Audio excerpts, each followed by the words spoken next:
বিসমিল্লাহির রহমানির রহিম। পবিত্র প্রভাতের আনন্দমুখর এই সময়ে মঞ্চে উপবেষ্টিত এই অঞ্চলের বরেণ্য শিক্ষক মহোদয়গণ এবং পুণ্য বিশ্ববিদ্যালয়ের মাননীয় উপাচার্য প্রফেসর মোজাফফর হোসেন মহোদয়, পাশাপাশি উপস্থিত আছেন রবীন্দ্র বিশ্ববিদ্যালয়ের উপাচার্য মহোদয়, হাজী দানিশ বিজ্ঞান প্রযুক্তি বিশ্ববিদ্যালয়ের প্রাক্তন উপাচার্য মহোদয় এবং শিক্ষা, সাহিত্য, সংস্কৃতি, কর্মসংস্থান, তথ্য প্রযুক্তি সহ মানুষের অধিকার প্রতিষ্ঠার ক্ষেত্রে দুর্বার ভূমিকা রাখা একজন মানুষ, আমি মনে করি বিস্ময়কর একজন মানুষ, charismatic leader professor doctor Hosne Ara Begum মহোদয়। 2005 সালে বিশ্ববিদ্যালয় ক্যাম্পাস পরিচালিত প্রি কম্পিউটার ট্রেনিং প্রশিক্ষণে তিনি আমাকে একটি সনদ দিয়েছিলেন, প্রশংসাপত্র দিয়েছিলেন। দীর্ঘ 17-18 বছর পরে ওনার বিশ্ববিদ্যালয়ে আজকে দুটি কথা বলার সুযোগ উনি দিয়েছেন, সেজন্য অনেক অনেক কৃতজ্ঞতা। ওরিয়েন্টেশনে আগত প্রিয় শিক্ষার্থীবৃন্দ, তোমরা আগামীর বাংলাদেশের স্বপ্ন, আগামীর পৃথিবীর স্বপ্ন, তোমরা তোমাদের মা বাবার স্বপ্ন, তোমরা তোমাদের নিজের স্বপ্ন, ব্যাপক স্বপ্ন পূরণের জন্য আজকের এই প্রভাতে তোমাদের ওরিয়েন্টেশন, তোমাদের পরিচিতি অনুষ্ঠানে অল্প কিছু কথা বলবো। আমরা যেই এই স্থানে এখন উপস্থিত, এই পুণ্যনগরী কেবল বগুড়ার ইতিহাস নয়, এই পুণ্যনগরী কেবল বাংলাদেশের ইতিহাস নয়, এই পুণ্যনগরী হাজার হাজার বছরের ইতিহাস।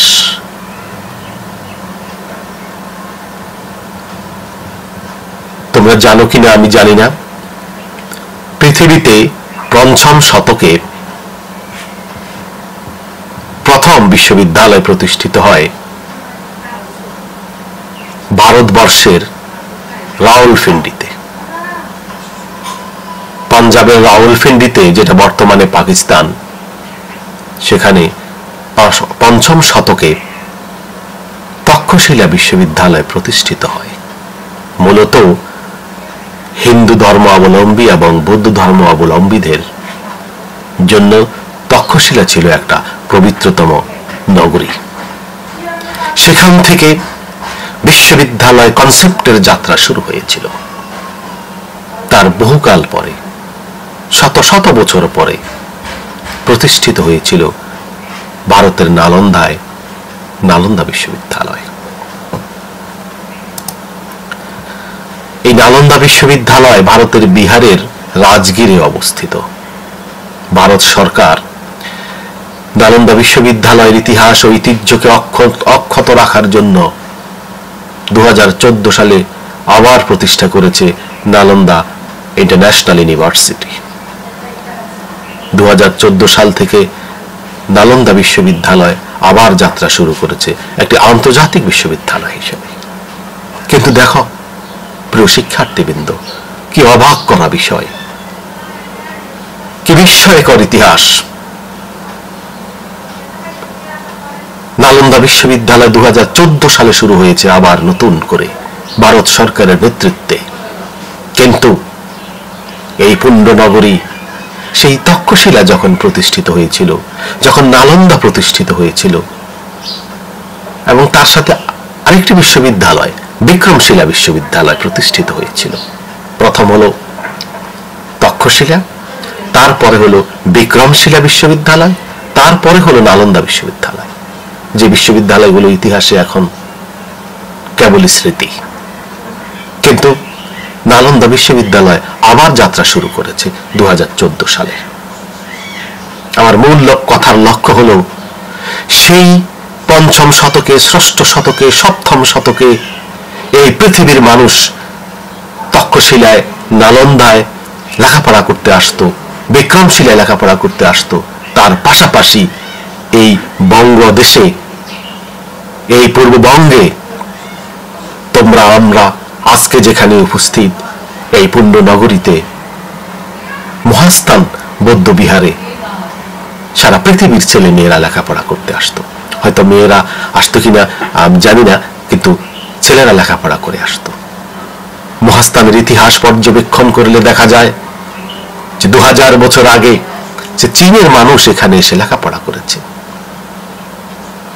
নালন্দা বিশ্ববিদ্যালয়ের যিনি উপাচার্য ছিলেন আমাদের কুমিল্লার মানুষ, আচার্য শিলভদ্র, তিনিও কিন্তু এই মহাস্থান বৌদ্ধ বিহারে পড়াশোনা করেছেন এবং পড়িয়েছেন। তার জীবনী পর্যবেক্ষণ করলে দেখা যায় তিনি আমাদের নওগাঁর পাহাড়পুর বৌদ্ধ বিহারেও অনেক শিক্ষার্থীকে পড়িয়েছেন। সেখানে চীন, তিব্বত সহ পৃথিবীর বহু দেশের শিক্ষার্থীরা পড়তে আসতো। কুমিল্লার ময়নামতি বিহার, সেখানেও বিশ্ববিদ্যালয়ের গোড়াপত্তন হয়েছিল। সেগুলির সুনির্দিষ্ট একাডেমিক নাম কিন্তু পাওয়া যায়নি, কিন্তু সেখানে বিশ্ববিদ্যালয়ের সমমানের, সমকাতারের, সমধরনের শিক্ষার বিস্তার লাভ করেছিল 1000 বছর আগে। প্রিয় শিক্ষার্থীরা, কুমিল্লার ময়নামতি বৌদ্ধ বিহার কেন্দ্র করে সেখানে যদি ধরে নেই যে কুমিল্লা বিশ্ববিদ্যালয় গড়ে উঠেছে। নওগাঁর পাহাড়পুরে এখনো কোনো বিশ্ববিদ্যালয় গড়ে ওঠেনি, কিন্তু এই মহাস্থানে বিশ্ববিদ্যালয় গড়ে উঠেছে পুণ্য বিশ্ববিদ্যালয়। সেই 2001 সালে পুণ্য বিশ্ববিদ্যালয়ের যাত্রা শুরু হয়েছিল। আমার কথার মূল লক্ষ্য হলো এটাই যে নালন্দা বিশ্ববিদ্যালয় আবার যাত্রা শুরু করেছে 2014 সালে ভারত সরকারের হাত ধরে। কিন্তু প্রিয় শিক্ষার্থীরা, এই মহাস্থান বৌদ্ধ বিহার সংলগ্ন গোকুলে মরহুম প্রকৌশলী শাহজাহান সাহেবের উদ্যোগে এবং charismatic leader professor doctor Hosne আরা বেগমের উদ্যোগে যাত্রা শুরু করেছিল পুণ্য বিশ্ববিদ্যালয় 2001 সালে। কোনো সরকারি উদ্যোগে নয়, কেবল ব্যক্তি উদ্যোগে বিশ্ববিদ্যালয়টি মাথা উঁচু করে দাঁড়িয়েছে। সেই 15,000 বছরের, 2000 বছরের ইতিহাসকে বাংলাদেশের জাতীয় পতাকার মতো সারা পৃথিবীর কাছে পরিচিত করে তুলতে মাথা উঁচু করে দাঁড়িয়েছে পুণ্য বিশ্ববিদ্যালয়, পুণ্য university of science and technology. তোমরা সেই বিশ্ববিদ্যালয়ের শিক্ষার্থী। বাংলাদেশে বেসরকারি বিশ্ববিদ্যালয়গুলো প্রতিষ্ঠিত হচ্ছে অধিকাংশই বিদেশি নামে। অধিকাংশ বেসরকারি বিশ্ববিদ্যালয়ের নামের সাথে বাংলাদেশের ইতিহাসের তেমন কোনো মিল পাওয়া যাবে না, সংস্কৃতির সাথে মিল পাওয়া যাবে না। কিন্তু প্রিয় শিক্ষার্থীগণ, পুণ্য বিশ্ববিদ্যালয় এই অঞ্চলের 2000 বছরের ইতিহাসের আলোকবর্তিকা। পুণ্য বিশ্ববিদ্যালয় এই পূর্ববঙ্গের আলোকবর্তিকা। পুণ্য বিশ্ববিদ্যালয় charismatic leader professor doctor Hosne আরা বেগমের মতো একজন বিশ্বখ্যাত, বিস্ময়কর মানুষের নেতৃত্বে এগিয়ে চলা বিশ্ববিদ্যালয়। আমি আনন্দিত যে ঢাকা থেকে এখানে অনেকে পড়তে এসেছো, রাজশাহী থেকে পড়তে এসেছো, দেশের বিভিন্ন জেলা থেকে এখানে পড়তে এসেছো। আজকের এই মহতী অনুষ্ঠানে আমি বলে যাই, এই পুণ্য বিশ্ববিদ্যালয়ে পৃথিবীর বহু দেশের ছেলে মেয়ে পড়তে আসবে। সেদিন খুব বেশি দূরে নয়।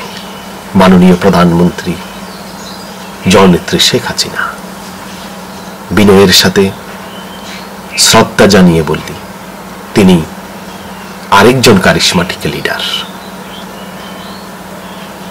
তিনি এই বিশ্ববিদ্যালয়টিকে পুনরায় 2015 সালে পথ চলার অনুমতি দিয়েছেন।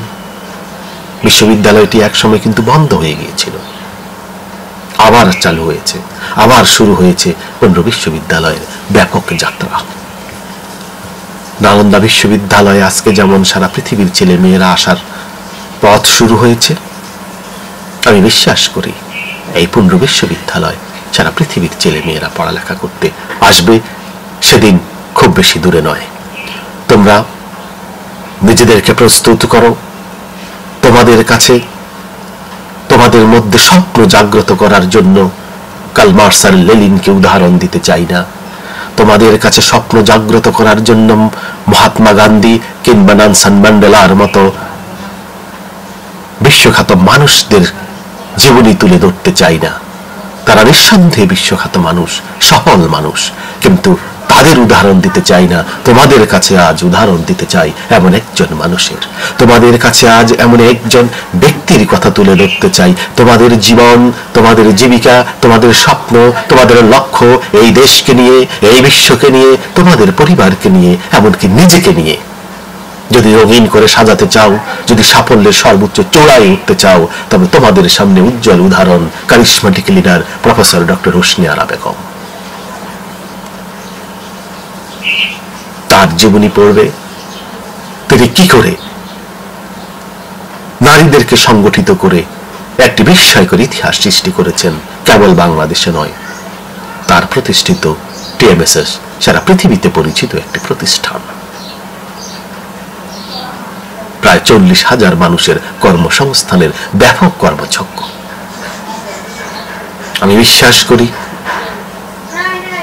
শ্রদ্ধা মহোদয়ের হাত ধরে এই উত্তরবঙ্গের বেসরকারি বিশ্ববিদ্যালয়, প্রথম বেসরকারি বিশ্ববিদ্যালয়ে গড়ে উঠতে যাচ্ছে 20 তলা একাডেমিক ভবন। বাংলাদেশে আর কোন বেসরকারি বিশ্ববিদ্যালয়ে 20 তলা একাডেমিক ভবন আমি দেখিনি। সরকারি বিশ্ববিদ্যালয়েও এখনো 20 তলা গড়ে ওঠেনি, শুরু হয়েছে মাত্র। সুতরাং তোমাদের সামনে উজ্জ্বল ভবিষ্যৎ। তোমরা পূরণ করবে তোমাদের স্বপ্ন, তোমরা পূরণ করবে তোমাদের মা বাবার স্বপ্ন, তোমরা পূরণ করবে এই বিশ্ববিদ্যালয়ের প্রতিষ্ঠাতার স্বপ্ন, তোমরা পূরণ করবে শিক্ষকদের স্বপ্ন, তোমরা পূরণ করবে জাতির পিতার রেখে যাওয়া ব্যাপক স্বপ্ন। এই সার্থক সোনার বাংলা বিনির্মাণে তোমাদের প্রস্তুত হতে হবে। আজ থেকে, এখন থেকে, এই মুহূর্ত থেকে প্রতিটি সেকেন্ডকে জীবনের জন্য উপযুক্ত মনে করে প্রস্তুত হও। তোমাদের সামনে অনেক দায়িত্ব। একবিংশ শতাব্দীর ব্যাপক চ্যালেঞ্জ, চতুর্থ শিল্প বিপ্লবের চ্যালেঞ্জ, রোবোটিক্সের চ্যালেঞ্জ, স্মার্ট বাংলাদেশ গড়ে তোলার চ্যালেঞ্জ তোমাদের মোকাবিলা করতে হবে। আমি বিশ্বাস করি তোমরা প্রত্যেক শিক্ষার্থী এক একজন সৌকস মানুষ। তোমাদের সামনে আরো জ্ঞানগর্ভ বক্তব্য দেবেন মাননীয় উপাচার্য মহোদয়, উপ উপাচার্য মহোদয়, আমাদের রবীন্দ্র বিশ্ববিদ্যালয়ের প্রফেসর শাহ আজম মহোদয়, যার কথার মধ্যে ব্যতিক্রম এক জাদু আছে। তোমরা সে কথাগুলো শুনবে, হৃদয় দিয়ে অনুভব করবে এবং পৃথিবীতে এই বিশ্ববিদ্যালয়কে তোমরা আলোকিত করবে। পুণ্য বিশ্ববিদ্যালয় সারা পৃথিবীতে আলোকিত হবে, এই আশাবাদ ব্যক্ত করে বিদায় নিচ্ছি। আল্লাহ হাফেজ, শুভ হোক সকল মঙ্গল প্রয়াস।